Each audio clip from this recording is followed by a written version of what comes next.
Ndagusuje kandi ngo ikaze ukomeje kudukurikira kandi kuri biganiro tugeza umunsi kundi tugusaba kuba natwe kura subscribe n'utarayikora like share na comment. Nabwo rero ko uyu munsi none u Rwanda rwashyizwe mu bihugu bya Afrika bitunze drone kabuhariwe kandi zintambara zihambaye cyane dore ko u Rwanda ari igihugu gisa nko kitagarukaho cyangwa kivugaho rumwe kubijyanye n'ibyo gisirikare cyane muri Afrika. Ni igihugu gito ariko bivuga ko gihambaye cyane mu mikoreshereze ndetse y'ikoranabuhanga cyane cyane mu mutekano.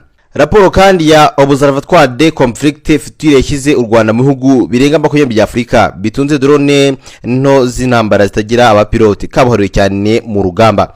Observatoire des Conflicts Futurs ni gahunda y'Abafaransa igamije cyane guha ingabo z'ibihugu ndetse cyane bitandukanye ubusesenguzi bwigenga kandi burimo inzobere ku bijyanye n'impindagurikire y'amakimbirane kugeza byibura mu mwaka wa 2040. Ikowa kandi ry'uruganda rugizwe n'umuryango witwa Fondation pour la Stratégie de ikigo cy'Abafaransa cyitwa gutyo nisa nk'ari fondation ishinzwe kugira ngo igenzure ko ndetse igenzure n'uburyo ibihugu bya Afrika cyane cyane munsi y'ubutayu bwa Sahara bifite intwaro zihambaye.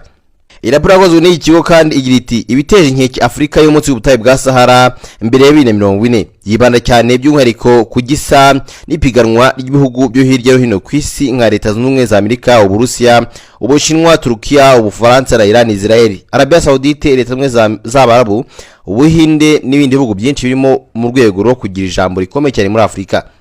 Raporo kandi ya Observatoire des Conflicts Futurs igaragaza bimwe mu bihugu cyane nimwe mu iturufu biriya bihugu bikomeje cyane gukoresha mu mikoranire y'igisirikare, aho usanga byinshi muri byo bikomeje cyane gushyira ingufu mu gukorana na Afrika mu bucuruzi bw'intwaro, mu gihe kandi ibindi bikomeje cyane mu gukora iyo byabaga ngo bishinge Afrika imibirindo bikomeye cyane by'ingabo zabyo, ariko bisa nkaho binashakira imirimo imitwe y'abacancuro ibiba muri ibyo bihugu cyane cyane imitwe iba mu bihugu bikomeye nka Amerika, ibihugu nk'Ubufaransa, za Brazil, Mexique bikaza muri Afrika gushakamo akazi.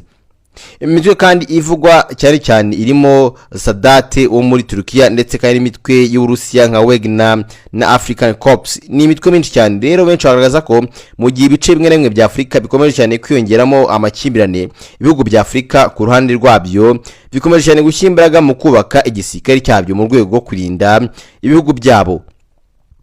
Mu ngwaro kandi imaze igihe kinini byibandaho harimo za drone z'intambara muri iki gihe kandi ziri mu buryo bugezweho ndetse bw'imirwanire ya gisirikare. Raporo kandi yerekana ko ibihugu nka Turukiya, Ubushinwa, Israel, Iran ari byo byihariye cyane isoko rya drone z'intambara muri Afrika. Iraporo kandi igaragaza ko byibura ibihugu 25 muri 55 bigize Afrika bitunze ziriya ndege nto zifashwe cyane cyane hanini kugaba ibitero ndetse no gukora ubutasi. Ibihugu kandi birimo u Rwanda bivugwa cyane cyane kuva 2021 rutunze drone zo mu bwoko bwa Baytar TB2 z'Abanyaturukiya ndetse kandi ngo bikekwa ko rutunze drone zo mu bwoko bwa IR Heron z'Abanya-Israel. Usibye kandi u Rwanda ibindi bihugu bitunze drone za Baytar harimo Benin, Burkina Faso.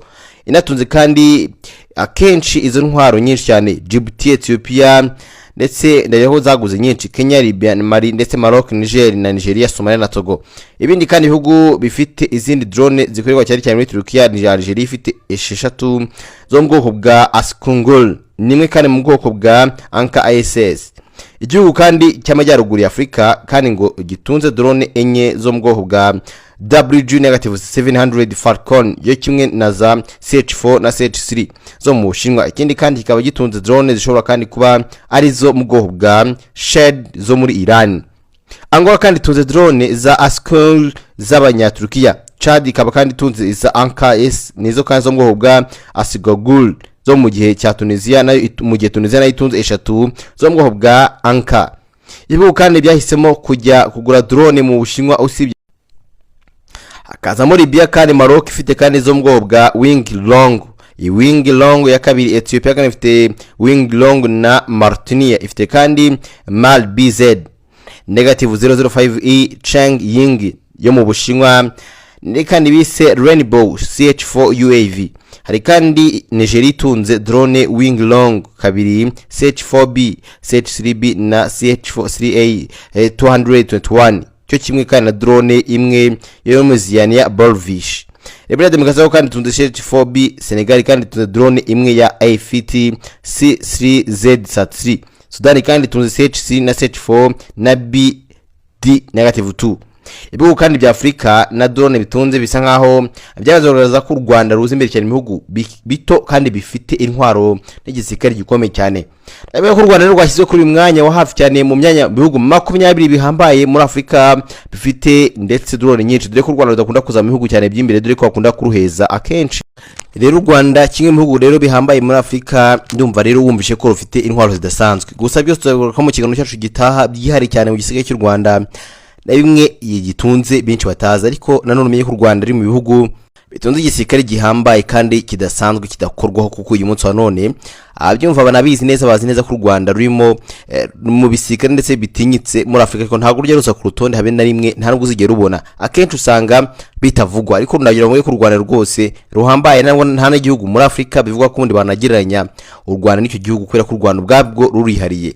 Abenshi banavuga ko u Rwanda nubwo ari igihugu gito ariko gifite ubutasi buhambaye, gifite intwaro zidatunzwe n'undi wari wese. Bimwe bavuga ko rimwe n'imwe uzabona ko, dore ko mu byibukiro bavu byabaye murabyibuka ko u Rwanda rwagaragaje ko ari igihugu gihambaye kandi kidasanzwe kidanakorwaho.